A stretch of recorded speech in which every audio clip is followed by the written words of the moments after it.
Sri Lanka's economy has completely collapsed, says despairing Prime Minister Ranil Wickremesinghe.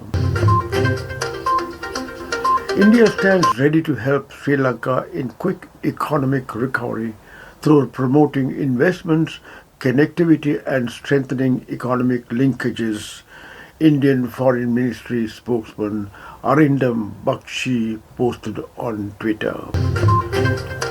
Sri Lanka's Prime Minister says its debt-laden economy has collapsed after months of food, fuel and electricity shortages, and the South Asian island nation cannot even purchase imported oil. We are now facing a far more serious situation beyond the mere shortages of fuel, gas, electricity and food. Our economy has completely collapsed. That is the most serious issue before us today, Prime Minister Ranil Wickremesinghe told Parliament on Wednesday. Currently, the Ceylon Petroleum Corporation is $700 million in debt, he told MPs. As a result, no country or organization in the world is willing to provide fuel to us. They are even reluctant to provide fuel for cash, he said.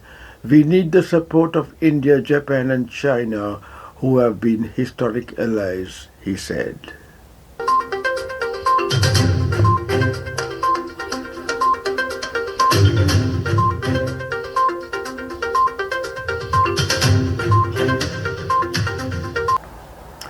Colombo, 23rd June, News in Asia. A high-ranking Indian delegation including Vinay Quatra, Foreign Secretary, discussed Thursday with President Gotabaya Rajapaksa, Prime Minister Ranil Wickremesinghe, the economic situation in Sri Lanka and the ways it is being addressed. They discussed promoting Indo-Lankan investment partnership in various areas including connectivity and renewable energy as part of their efforts to strengthen Sri Lanka's and India's economies. The Indian delegation left New Delhi with Ajay Seth, Secretary Department of Economic Affairs, and Dr. V. Anantha Nageswaran, Chief Economic Advisor, and Karit Pandey, Joint Secretary, Indian Ocean Regional Ministry of External Affairs. The two sides had a detailed discussion about the Sri Lankan economy and the efforts of the government of Sri Lanka towards economic recovery. Finance and Corporate Affairs Minister of India, Nirmala Sitharaman, assured the High Commissioner of Sri Lanka to India, Melinda Morogoda, of her full support and cooperation in the process of economic recovery in Sri Lanka. The Minister of India gave this assurance when High Commissioner Morogoda called on her on the 20th of June evening at the Ministry of Finance in New Delhi. This was the latest of a series of meetings High Commissioner Morogoda has had with the Minister Sitharaman on Indian economic cooperation and assistance to Sri Lanka in the context of the present crisis.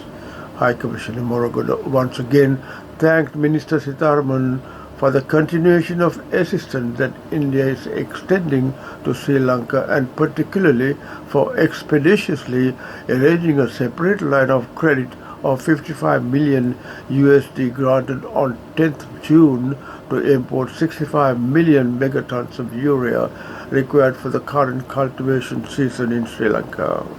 In response, Minister Sitharaman assured High Commissioner Morogoda of her full cooperation in the economic recovery process in Sri Lanka while expressing the hope that Sri Lanka would recover very soon, given the resilience of her people. Earlier in the day, High Commissioner Morogoda had also met with the External Affairs Minister of India, Dr. Jai Shankar, to discuss the way forward regarding Indian assistance in stabilizing and recovering the ailing Sri Lankan economy. 8th International Yoga Day celebrations were held under the patronage of Prime Minister Ranil Wickremesinghe at Independence Square on the 21st of June. The Prime Minister and several other ministers also participated in the exercise. These are some of the pictures of that event presented to you.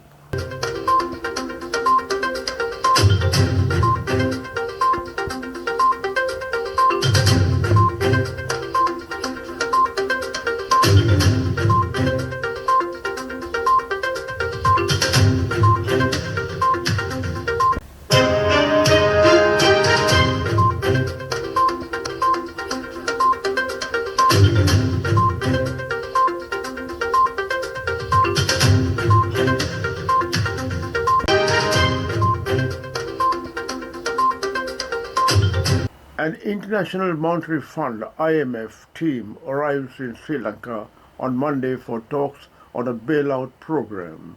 But time is short for a country just days from running out of fuel and likely months from getting any relief money.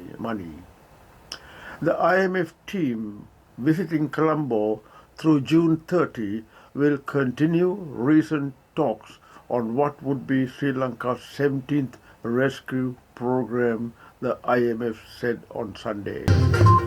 We reaffirm our commitment to support Sri Lanka at this difficult time in line with the IMF policies, the global lender said in a statement.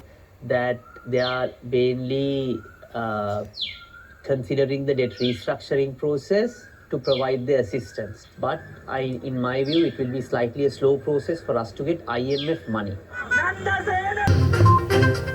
Colombo hopes the IMF visit, overlapping with debt restructuring talks, will yield a quick staff-level agreement and a fast track for IMF board disbursements. But that typically takes months, while Sri Lanka risks more shortages and political unrest. Even if a staff-level agreement is reached, final program approval will be contingent upon assurances that official creditors, including China, are willing to provide adequate debt relief, said Patrick Curran, senior economist at U.S. investment research firm, as reported by Al Jazeera.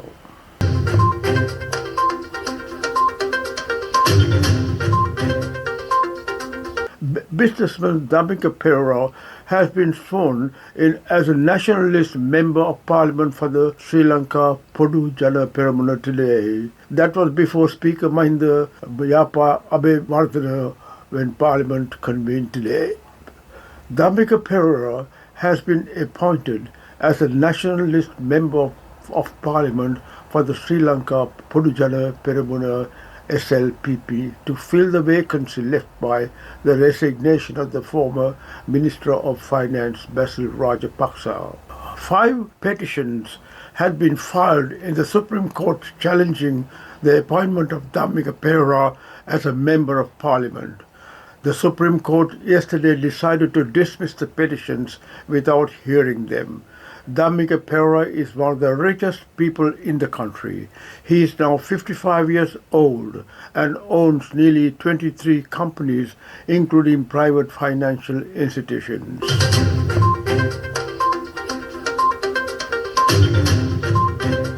Dr. Peter Gooda, appointed senior policy advisor to opposition leader, one of the Sri Lanka's leading naturalists and taxonomist on freshwater fish of Sri Lanka, Dr. Rohan Peter Gooda has been appointed as senior policy advisor to opposition and SJP leader Sajith Premadasa.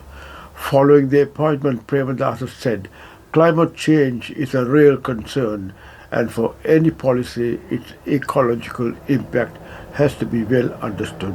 We believe his expertise will matter greatly in making balanced decisions."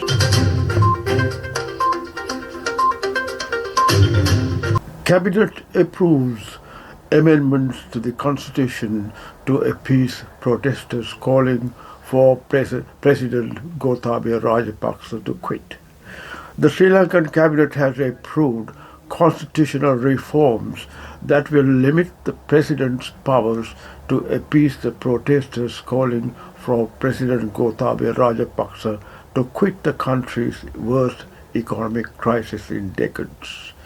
The decision to amend the constitution to clip the president's wide-ranging powers was taken in a cabinet meeting on Monday, Dinuk Colombage, media advisor for Prime Minister Ranil Wickremesinghe, told Al Jazeera on Tuesday. They are public servants, so we are here to say that our voices needs to be heard and it needs to be respected, and this crisis needs to end now because it has gone up to the limit that where people cannot bear anymore. The crowds came from all of Sri Lanka's. In conclusion, I would like to say that our big brother India would be ready to secure bridging finance until IMF facility becomes a reality. This is a great God-given relief for our suffering brothers and sisters in Sri Lanka. Hope this video presentation was useful. Stay safe and goodbye for now.